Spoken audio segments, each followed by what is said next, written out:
how Joe Biden reacts to it. So, the Hunter Biden Ukraine theory has repeatedly been debunked, most recently during last week's impeachment hearing. So if the Senate calls the former vice president's son to testify during a potential impeachment trial, do the president and the Republicans run the risk of inadvertently hurting President Trump?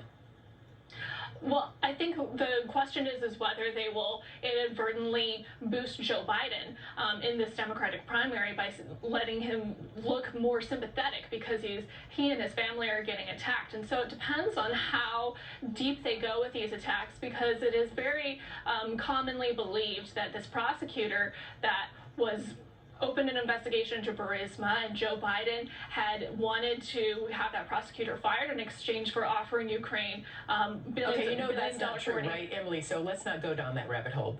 Everything you just said is not true. So let's move on, because it's not fair for us here. You're a reporter, I'm a reporter, and we don't want to sort of what I was going to say was that it was conspiracy theories. I'm sorry. This is not a conspiracy theory. I'm saying that it is common knowledge that there were very many Western governments who wanted this prosecutor fired, and it wasn't tied to this aid. And so what I'm saying is that these Republicans, if they try and make this a campaign issue, that could benefit Joe Biden in the primary, because he'll make him look sympathetic. And so, he does run the risk of being attacked from other Republicans, I'm saying other Democrats in the primary, because even though there was nothing illegal in this situation, and there's certainly not really the thought that what he did in dealing with Ukraine was improper, generally. So, there was...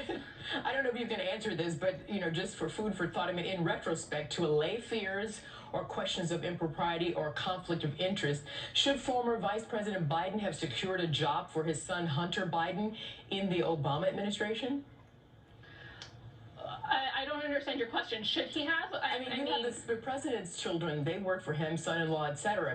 They have bona fide jobs. Maybe that's what Vice President Biden should have done and asked the President Obama at the time hey, can you get my son in here? And maybe none of this would be a topic of confusion or discussion. Well, there are certainly conflicts of interest questions and nepotism questions with President Trump's children and their roles in this, and those have been explored extensively in the press. But in the Democratic primary, what Joe Biden is running on is his record and how he acted. And there are some Democrats and Democratic voters I've talked to who are uncomfortable with the whole situation and things going on with his son being talked about in this way and his role on that, serving on that foreign board. And